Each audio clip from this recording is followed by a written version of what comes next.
Պարոն Խաչատրյան, նախ խնդրում եմ ժամանակից պահեք, մինչև հարցը ձեզ մի հատ նկատառում։ Խնդրում եմ հարգել ձեր հանձնաժողովի կայացրած որոշումը այս խորհրդարանական լսումների աշխատակարգի վերաբերյալ եւ միանձնյա չհիմնավորված որոշումներ չկայացնել։ Այստեղ որևէ մեկը պարապ չի մնացել, որ ոստիկանության գեներալը նստի սպասի, ինչա թե Դանիել Յունիսյանը մի տեղից շտապում է, թող գնա իր հանդիպումներին։ Այդ ինչ խնդրում եմ հարգանք ցուցաբերել խորհրդարանական լսումների մասնակիցների եւ ձեր սահմանած աշխատակարգի նկատմամբ։ Շնորհակալություն։ Հիմա հարցս ձեզ, պարոն գեներալ։ Կառավարության վերջին նիստի ժամանակ վարչապետը հայտարարեց, որ հանրապետությունում վարորդական իրավունքների վկայականների տրամադրումը զանգվածաբար իրականացվել է կոպտագույն խախտումներով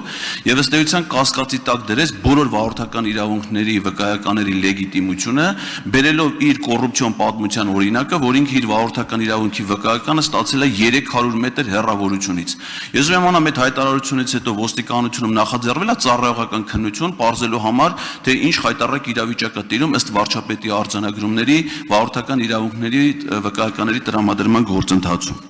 Երկրորդ հարցը, դուք ձեր վիճակագրության մեջ նշեցիք հիմնականում դեպքերի հետ կապված քանակները, վիճակագրությունը ինչ պատահարներ են եղել։ Ես ուզում եմ իմանամ, ինչքանով է կատարվել վարչապետի խոստումը 2018 թվականին ադրբեջանա-թուրքական հեղափոխությունից առաջ, որ պետք է Հայաստանում վերացվեն արագաչափերը, տեսանկարահանող սարքերը եւ այլն։ Ես ուզում եմ իմանամ, դրանք արդյոք վերացվել են, թե ավելացվել է դրանց քանակը։ Խնդրում եմ ներկայացնել վիճակագրություն տեսանկարահանող սարքերի եւ արագաչափերի վերաբերյալ մինչեւ 18 թվականը եւ 18 թվականից հետո, ինչպես նաեւ դրանց արձանագրած վարչական խախտումները, դրանց ծավալները։ Արդյոք այդ ամեն ինչը եթե չի ազդում ճանապարհային երթևեկության անվտանգության վրա, հիմնական նպատակը մեր ժողովրդին թալանի եւ կեղեքման նոր մեթոդ կիրառելով կեղեքելը չի եղել։ Հաջորդ հարցը վերաբերվում է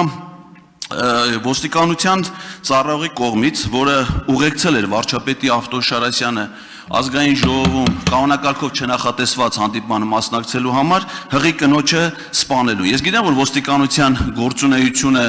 իհարկե բացի օպերատիվ բնույթ կրելուց նաև որոշակի իմաստով պլանավորում է։ Ես ուզում եմ իմանամ, այդ անպատիժ մնացած ոստիկանի ազատության մեջ գտնվելուց հետո ոստիկանությունը մինչև տարեվերջ քանի մարդ է նախատեսում սպանել վարչապետին ուղեկցելու ընթացքում։ Շնորհակալություն։ Պարոն Ղազարյան, շնորհակալություն հարցերի համար, բայց ձերի 3 հարցերն էլ այսօրվա օրակարգի հետ կապված չեն, խնդրեմ գրավորտի մեկ մանրամասը կպատասխանենք բոլոր հարցերով։ Ճանապարհատրանսպորտային պատահարների հետ կապ չունեցող խնդիրներ են դրանք։ Այսօրվա քննարկման կոնկրետ։ Պարոն գեներալ, դուք կարծում եք, որ վարորդական իրավունքի վկայականի օրինական, անօրինական լինելը կապ չունի երթևեկության անվտանգության հետ, թե երթևեկության անվտանգության հետ կապ չունեն արագաչափերը կամ տեսանկարահանող սարքերը, դրանց արձանագրումները, թե ոստիկանության ծառայողների մարդկանց վդարի ենթարկելը եւ նրանց մահվան պատճառ դրանից որ մեկը կապ չուներ երթևեկության անվտանգության խնդիրների հետ ճանապարհային երթևեկության։ Խնդրում եմ պարզաբանել։ Վերջին դեպքը, քանի որ գտնվում է դատական փուլում, ես չեմ կարող ոչինչ ասել։ Վերջին դեպքի հետ կապված, գիտեք, հղի կնոջ վրայերթի հետ կապված դատական գործընթացներ են ընթանում, ես ոչինչ չեմ կարող պատասխանել այդ պահին։ Երևի ճիշտ կլինի ինչ չդիմել տվյալ դեպքի հետ կապված։